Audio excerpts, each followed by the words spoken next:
The elevator doors trembled from the pressure of the fire raging below.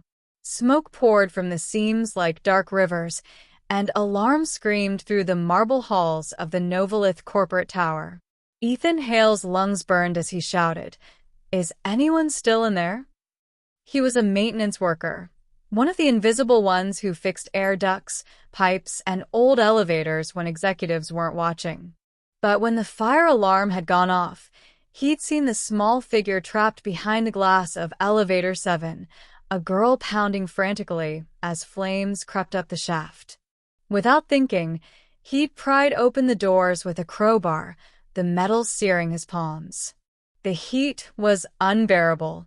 His hands blistered instantly. The child, no older than 9, screamed as fire flared below her. "Jump!" Ethan bellowed. She hesitated, tears streaking her ash-covered cheeks. So Ethan did what no sane man would. He reached in. Pain ripped through him as molten metal kissed his flesh.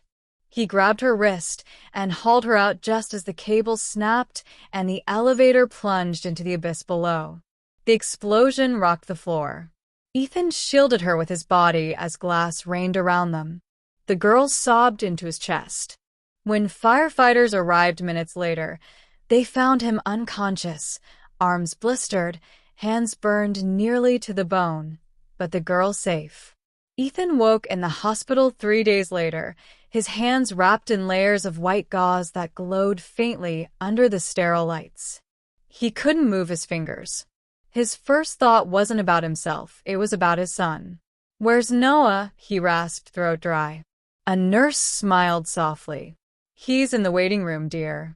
He hasn't left since you got here." The door opened, and in rushed a small boy with messy brown hair and eyes too big for his face. "Dad." Ethan's heart twisted. "Hey, buddy. You been holding down the fort." Noah nodded fiercely, eyes glistening. "They said you're a hero. You saved someone." Ethan smiled faintly. "Heroes just do what needs doing." But as the nurse changed his bandages, he caught sight of his hands. The burns were severe. Even with treatment, he might never regain full use of them. His livelihood, maintenance tools, work was gone. He had no savings, no family left, and a son who depended on him. 2 days later, a convoy of black cars arrived at the hospital. The staff grew tense. A tall woman in an immaculate suit stepped out, flanked by security. Her heels clicked sharply against the floor. "Mr. Hale?" she asked, entering his room. Ethan blinked. "Yes, ma'am." She removed her sunglasses, and he froze. He'd seen her photo in the building lobby 100 times. Kara Vance, CEO of Vance Systems, one of the largest tech corporations on Earth. And the woman whose daughter he'd saved.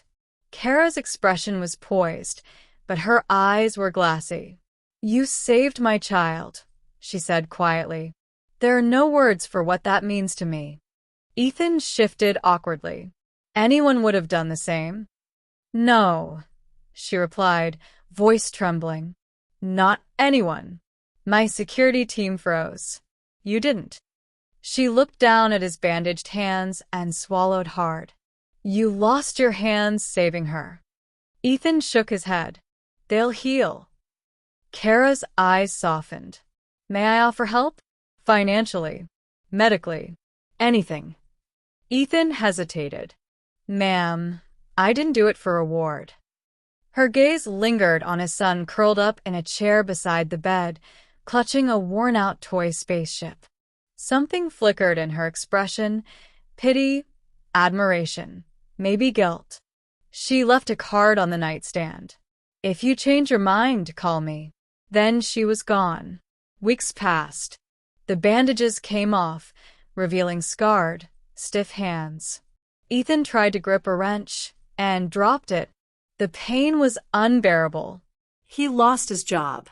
He tried applying elsewhere, but no one wanted a maintenance man who couldn't close his fingers. Rent piled up. The heating unit broke. Noah's cough worsened.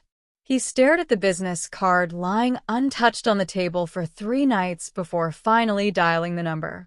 The next morning, he was escorted to the gleaming glass tower of Advanced Systems. Kara met him in her office, vast windows overlooking the city, sunlight glinting off her hair. She rose from behind her desk. "Mr. Hale." "Ethan," he said quietly. Her smile was brief but warm. "Ethan, I was hoping you'd call." "I didn't come for charity," he said. "I need work. Something I can still do." Kara studied him for a moment. "Your hands." "I can still use them some," he said quickly. "Typing slow, but I can learn. I'll do security, janitorial, anything. I just need to provide for my son." She was silent for a long while. Then she stood and extended her hand gently. "I have something better in mind." Ethan became a consultant for Advanced Systems Safety Division, helping design emergency response protocols based on what he'd done that day. His instincts and experience on the ground made him invaluable. He learned to use speech-to-text systems, dictating reports while his hands slowly regained partial movement. Kara often checked on his progress, and her daughter, Lily, visited often too, bringing drawings of the brave man who saved me. Noah and Lily became inseparable.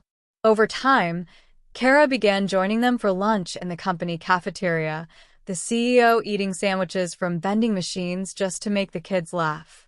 Ethan couldn't help but notice the weariness in her eyes, the loneliness beneath her corporate armor.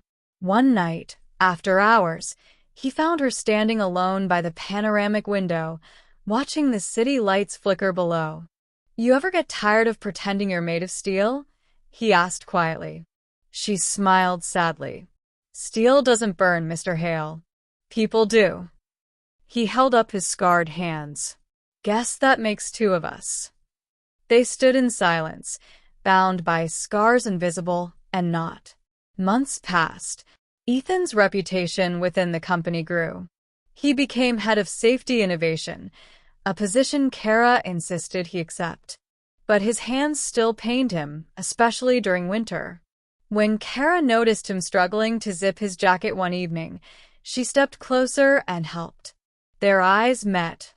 Too close, too long. "Thank you," he murmured. "You've thanked me enough," she whispered. "No," he said, his voice low. "You gave me my life back." She hesitated, then brushed his cheek with her fingers. "You gave me mine first." The distance between them dissolved. A few weeks later, the company hosted an awards gala honoring bravery in crisis. When Ethan's name was announced, the crowd rose in a standing ovation. Kara took the stage, her voice steady, but her eyes bright with emotion. "Courage," she said, "isn't born in boardrooms or battlefields. It's born in ordinary hearts that act when no one else will." She turned to Ethan. "This man, scarred, humble, and kind, showed me that true strength isn't in power or wealth, but in compassion." As she pinned the medal on his lapel, she whispered, "You changed my world, Ethan." He looked down at his son and her daughter cheering side by side. "Looks like we both did." Later that night, after the applause faded and the lights dimmed, they stood together on the balcony.